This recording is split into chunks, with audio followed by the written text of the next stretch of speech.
कहानी की शुरुआत में हम देखते हैं आसमान से एक स्पेसशिप नीचे उतर रही है। जैसे ही स्पेसशिप जमीन पर लैंड होती है, उसके अंदर से एक बड़ा रोबोट और उसकी आर्मी निकलती है और रोबोट बोलता है, आज के बाद इस दुनिया पर सिर्फ मेरा ही कंट्रोल होगा। सीन शिफ्ट होता है और हमें दिखाया जाता है हमारा मेन कैरेक्टर जॉन टीवी देख रहा था। तब अचानक जॉन को डोरबेल की आवाज़ सुनाई देती है।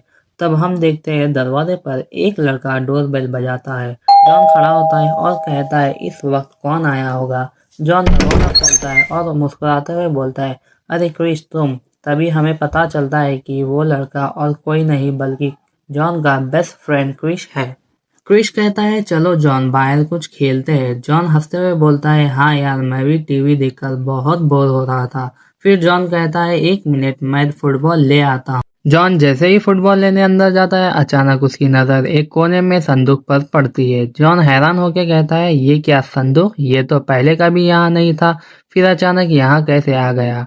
तभी जॉन धीरे से संदूक खोलता है। वो देखता है कि अंदर लेटर और एक पुराना मैप था। जॉन लेटर उठाकर पढ़ना शुरू करता है।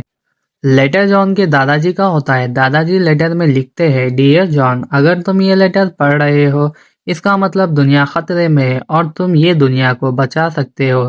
तभी क्रिश वहां आ जाता है और पूछता है, जॉन तुम क्या पढ़ रहे हो। जॉन कहता है, ये दादाजी का लेटर है, इसमें कुछ दुनिया खतरे में और मैं दुनिया को बचाऊंगा। क्रिश हंसकर बोलता है, अरे छोड़ो यार, ये सब बस कहानियां हैं। और ये कह के दोनों वहां से चले जाते हैं। अगले सीन में हम देखते हैं जॉन और क्रिस सोफा पर बैठ के टीवी देख रहे होते हैं। सब कुछ नॉर्मल लग रहा होता है। तभी अचानक टीवी पर ब्रेकिंग न्यूज़ चलने लगती है। न्यूज़ रिपोर्टर बताता है, इस शहर में रोबोट्स का हमला हो गया है। पुलिस और आर्मी रोबोट्स को रोकने में नाकाम। तभी टीवी पर ये देखकर जॉन और क्रिस दोनों घबरा जाते हैं। जॉन धीरे से कहता है, अगर ये सब सच है तो दादाजी का लेटर भी सच हो सकता है। दोनों तुरंत खड़े होते हैं और भागते हुए वही जगह पहुंचते हैं जहां संदूक मिला था। वहां दोनों दोबारा लेटर पढ़ते हुए इस बार दोनों एक दूसरे की तरफ देखते हैं और बिना कुछ कहे डिसीजन लेते हैं। अब वो उस सुपर पावर को ढूंढने जाएंगे। हमें दिखाया जाता है कि क्रिस और जॉन रेडी होके घर से निकलते हैं। दोनों जल्दी से अपनी साइकिल पर चढ़ते हैं। क्रिस साइकिल चला रहा होता है और जॉन पीछे बैठा होता है। साइकिल चलाते हुए क्रिस कहता है, जॉन मैप खोलो और मुझे रास्ता बताते रहो। जॉन मैप खोलता है और ध्यान से देखकर बोलता है, सीधे जाओ फिर लेफ्ट, हाँ वही जंगल के अंदर।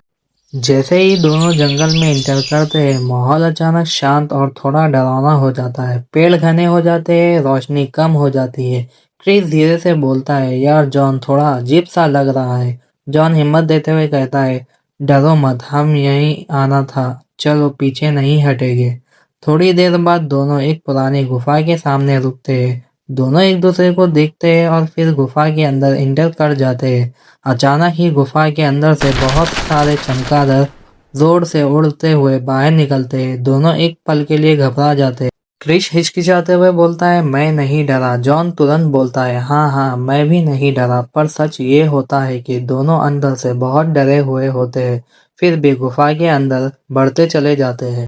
आखिरकार उन दोनों को संदूक मिल जाता है। जॉन को संदूक में एक पोटली, एक लेटर मिलता है। लेटर पर साफ लिखा होता है जॉन का नाम। दोनों हैरानी से एक दूसरे को देखते हैं और चीजें लेकर गुफा के बाहर आ जाते हैं। जैसे ही वो बाहर निकलते हैं, अचानक जमीन कांपने लगती है और उनके सामने दो बड़े रोबोट आ जाते हैं। रोबोट्स अटैक के लिए आगे बढ़ते हैं। जॉन और क्रिस दोनों डर जाते हैं। क्रिस घबरा कर बोलता है, जॉन वो पोटली खोलो, उसमें कुछ तो होगा।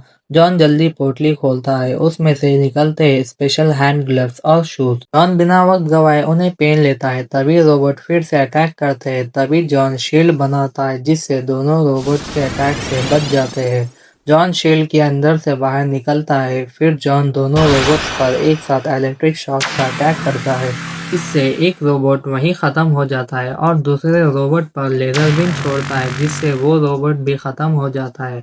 जॉन को यकीन नहीं हो रहा था कि ये उसने किया है, पर क्रिश आकर जॉन को बोलता है, तुम तो सुपर हीरो बन गए। पार्ट 2 के लिए लाइक, कमेंट एंड सब्सक्राइब।